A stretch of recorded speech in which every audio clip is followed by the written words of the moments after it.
अस्सलाम वालेकुम। आज का वीडियो बनाते हुए मुझे बहुत ज़्यादा खुशी हो रही है क्योंकि आज का वीडियो बहुत ज़्यादा ख़ास है। क्योंकि जिस दिन का हम सबको इंतज़ार था वो दिन आज आ ही चुका है। ये बादल भी जैसे जैसे आगे बढ़ रहे हैं जैसे किसी ख़ास पल का इंतज़ार कर रहे हों। कभी कभी ज़िंदगी में कुछ दिन ऐसे होते हैं जो बाकी दिनों से बिल्कुल मुख्तलिफ होते हैं। धीरे धीरे हमारी गाड़ी उस मंजिल की तरफ जा रही थी जिस दिन का हम बेसब्री से इंतज़ार कर रहे थे।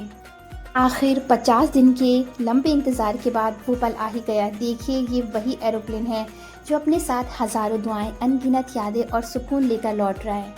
जहाँ लाखों हाजी अपने रब के घर से लौटकर अपने अपने वतन, अपने अपने घर की तरफ बहुत ही ज़्यादा खुशी खुशी लौट रहे हैं। और इसी एरोप्लेन में हमारी अम्मी जान भी हैं जो अपने साथ मक्का और मदीने की बरकतें और ढेर सारी दुआएं लेकर वापस आ रहे हैं।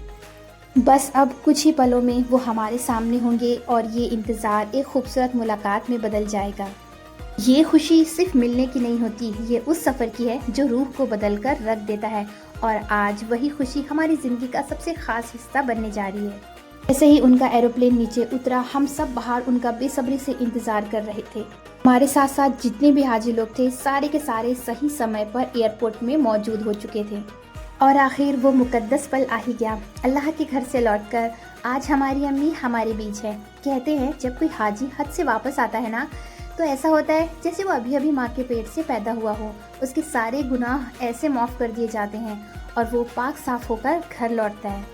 आज हम सिर्फ अपनी अम्मी से नहीं मिल रहे बल्कि उस इंसान से मिल रहे हैं जो अल्लाह के घर से रहमतें और ढेर सारी बरकतें लेकर वापस आए हैं। उनके चेहरे का नूर, उनकी आंखों का सुकून, सब कुछ गवाही दे रहा है कि ये सफ़र सिर्फ एक सफ़र नहीं था, ये एक ऐसी इबादत थी जिसने रूह को सुकून। और ये नज़ारा सिर्फ एक एयरपोर्ट का नज़ारा नहीं है, ये खुशी, रहमत और बरकत का समंदर है। चारों तरफ बस हाजियों की भीड़ है और इन सब के बीच हमारा ये पल, हमारी ये खुशी हमारी ज़िंदगी का सबसे खूबसूरत हिस्सा बन रहा है। अल्लाह का लाख लाख शुक्र है कि उन्होंने हमें ये दिन दिखाया। और ये मंजिल सिर्फ गाड़ी तक पहुंचने की नहीं है बल्कि ये खुशी तक पहुंचने की है जिसका हमने इतने दिनों से इंतज़ार किया है। चलिए दुआ करते हैं। या अल्लाह, आज हम तेरे सामने हाथ उठाकर दुआ कर रहे हैं। या रब, हमारी अम्मी के हज को कबूल फरमा और उनके इस मुकद्दस सफ़र को हम सब के लिए रहमत और बरकत बना दे।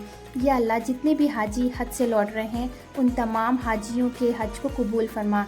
या रब, उन्होंने जो दुआएं तेरे घर के सामने खड़े होकर मांगी है उन सारी दुआओं को कबूल फरमा। या अल्लाह, हमें भी अपने घर बुलाने का मुकद्दस मौका अता फरमा और जब भी हमें बुलाना तो हमें हाजी बनाकर गुनाहों से पाक साफ करके वापस लौटाना। या अल्लाह, हम सब की मग़फ़िरत फरमा और हम सबको अपनी रहमत से महरूम ना रख। आमीन या रब्बुल आलमीन।